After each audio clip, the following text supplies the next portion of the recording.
Hello, grade 12 students, and welcome back to theme 3, which is about tourism and hospitality. In this theme, we are going to focus on the tourism and hospitality industries, which are rapidly developing and expanding in Oman. Also, we would like to shed a light on the careers and jobs that are offered by these industries. So, before we get started in the theme, let's discuss the title of the theme, which is about tourism and hospitality. So, what is tourism? Tourism, as many of you know, is the commercial organizations of vacations to different places of interest, fun, entertainment, etc. But hospitality, which might seem new to many students of you, and many students may refer it to hospital, but this is wrong.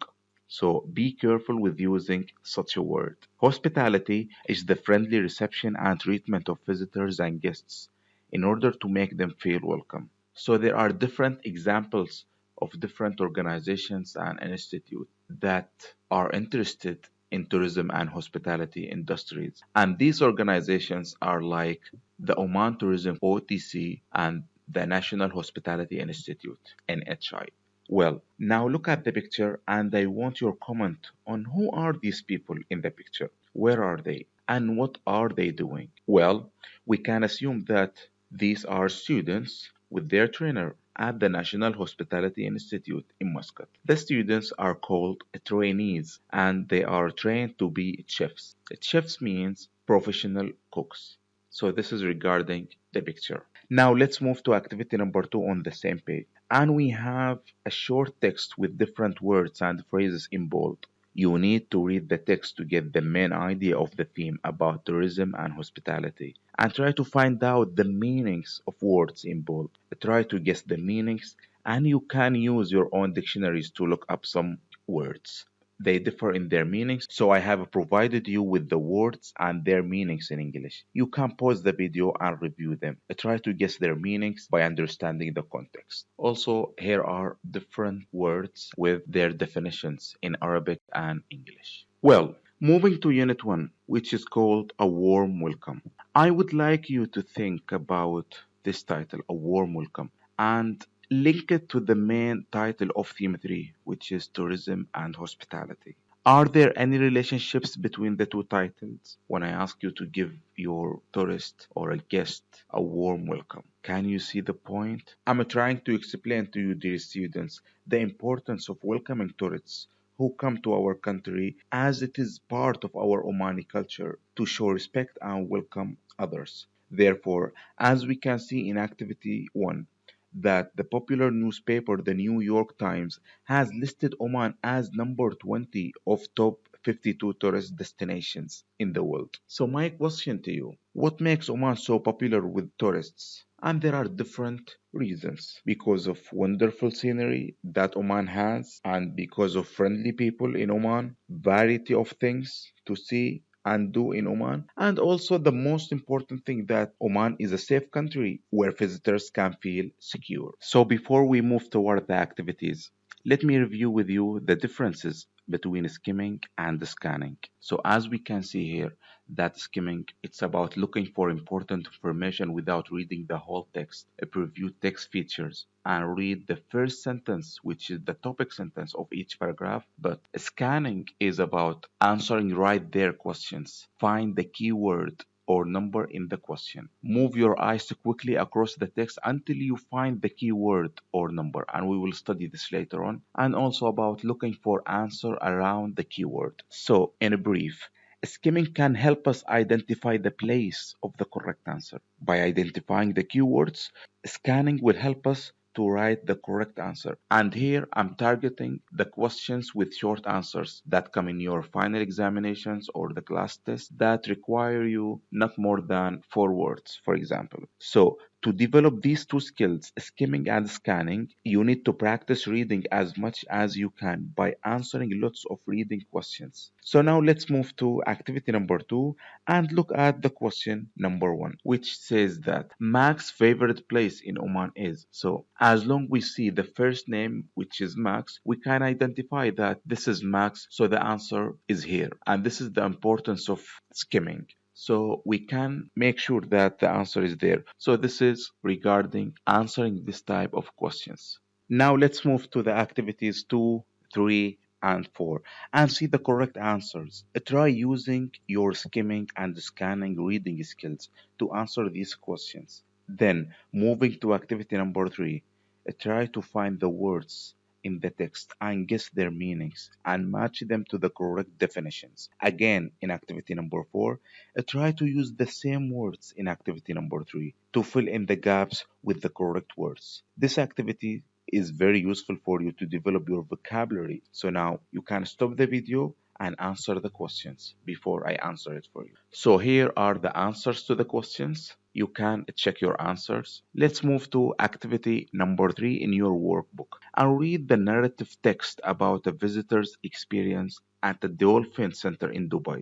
Try to check any unknown words and you can use your own dictionary. By moving on toward activity number 4, this task gives you practice with short answer type questions. You can stop the video to read and answer the questions before I answer it for you. So again, you can use your skimming and scanning reading skills. So here are the answers to the questions. Here are the most important words, their definitions, meanings in Arabic and English. You can review them and check them, which are in Unit 1. Now let's move to Unit 2 of Theme 3, which talks about work and travel. Since we are talking about work and travel, we will focus on different careers or jobs in tourism and hospitality industries. You are going to read the 5 short texts, each of which focuses on particular job. In order to make sure that you understand the 5 texts, I would like you, my students, to make short list with the skills and the qualities for each job. I will give you an example of it. So what do we mean by skills and the qualities? So for example,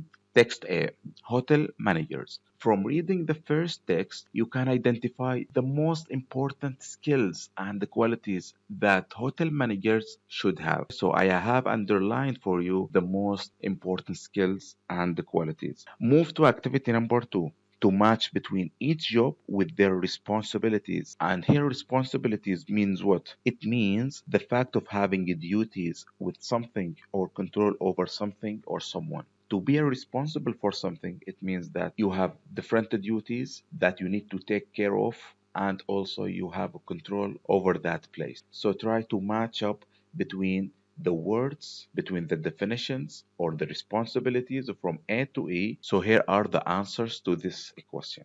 You can check your answers. So now let's move to activity number 1 on Unit 2. And you are going to listen to the dialogue or conversation between a travel agent and Salma, who is a client. So before we listen to the recording, let's go quickly on these tips that we should take care of before we start answering any questions. The tips are as follows. Study the task, understand it, predict the kind of information, and you have only 2 times to listen to the recording. The first time you listen and answer immediately, and the second time try to complete the rest of the questions and check your work if you have time for that. Now pause the video and study the task. Then listen to the recording. The recording will start now. Listening 3.2.1. Good morning. How can I help you? Well, next month it's my wedding anniversary and I want to surprise my husband with a wonderful holiday. Can you recommend some places? Sure. If you go to Europe, you'll have a great time. If you go to London, you can see historic buildings like Buckingham Palace and the Tower of London. You might even see the Queen. And you can go shopping, of course. If you go to Paris, you can see the Eiffel Tower, drink coffee in pavement cafes, and take a trip on the River Seine. But we have been to London and Paris before. Well, if you don't want to go to Europe, you might want to think about somewhere else. What about Canada? Canada? What can we do there? Well, you could visit the Canadian national parks. Okay, so if we visit the national parks, what can we see? Beautiful scenery, mountains, forests, lakes, lots of different birds and animals like eagles, foxes and bears. Bears? Oh dear, I don't like bears. Okay then, If you go to a city, you won't see any bears there. And there are lots of things to do. For example, if you go to Toronto, you can climb the CN Tower. Really? Yes, it's over 550 meters high. And if you and your husband are feeling brave, you can do the edge walk. The edge walk? What's that? You go outside the top of the tower and walk around it. The edge walk is the highest hands-free walk in the world. How exciting! So if we do the edge walk, that will be a great adventure. Yes, indeed. Here's my card. If you have any questions, just give me a call. I certainly will. Thank you. You're welcome. So now stop the video and complete the task before I answer it for you. So here are the answers to the questions. You can check your work. And here are some important words in Unit 2 and their meanings in Arabic and English. You can review them and go through them. Okay, I wish you find it easy. Now we will move to Unit 3 of the theme, which is about popular destinations. This unit focuses on the countries in the world which are mostly visited by tourists, and here to raise your awareness about a popular kind of holiday or cruises around the world. Moreover, this unit covers vocabulary matching techniques as well as giving further practice with reading. So, Unit 3 focuses on vocabulary. So, here are different words that you need to learn and remember. Before we dig deeper into the unit, let's discuss first the meaning of the title of this unit, which is Popular Destinations. Popular means something which is well known or common and liked by lots of people. Destination is the place that someone is traveling to. You can find like this one in Google Maps, for example, when you want to write something, that is the destination or the place that you are going to. So that country is your destination, or the city is your destination. It is the place that someone is traveling to. In the top tip, we have here parts of speech. When doing a vocabulary matching activity, make sure that the words you are matching together are the same part of speech. For example, we have different parts of speech like nouns, verbs, adjectives, adverbs. So whenever the questions ask for a noun, so the answer must be a noun. If the question asks you for a verb, the answer must be a verb. It goes like this. Can you see the point? This is regarding parts of speech, especially in vocabulary questions. In this activity, you are going to read the text in details, and I mean here scanning, to find out the specific and short answers to the questions. I always advise my students to read the questions carefully first and identify the keywords that can help them directly to the place of the answer. So here in this activity, I have underlined keywords in these questions. I'm asking you now to go through the text and find out these keywords in the text and find out the best answer to these questions. The answer should not be more than 4 words. So you can stop the video to answer the questions before I answer it for you. You can stop the video to check the answers. Now let's move to activity number 2, 3, and 4 in your workbook. And here, as I told you that we have to use our reading skills, and in activity number 2 you are going to read the text and answer the questions which are on the top of the next page. Check any unknown words in your dictionary. So here you need to read the text and find the best answer for these 3 questions. Then move to activity number 3 and you are going to match the words in the list on the left below to the meanings in the list on the right. So it's all about vocabulary. You have to learn these words. And also, if you can look at the puzzle in activity number 4, try to find out the answers to these questions. Stop the video now to answer these questions and then you can check your answers with me. So here are the answers, my students. You can check your work by looking at these answers. And also here I have collected for you different words for unit number 3. You can work on them, learn them, remember them. They are written both in Arabic and English. Try to learn these words as much as you can. This is regarding our lesson for theme 3, which is about tourism and hospitality. I wish you enjoy this lesson. Please stay safe. Thank you and goodbye.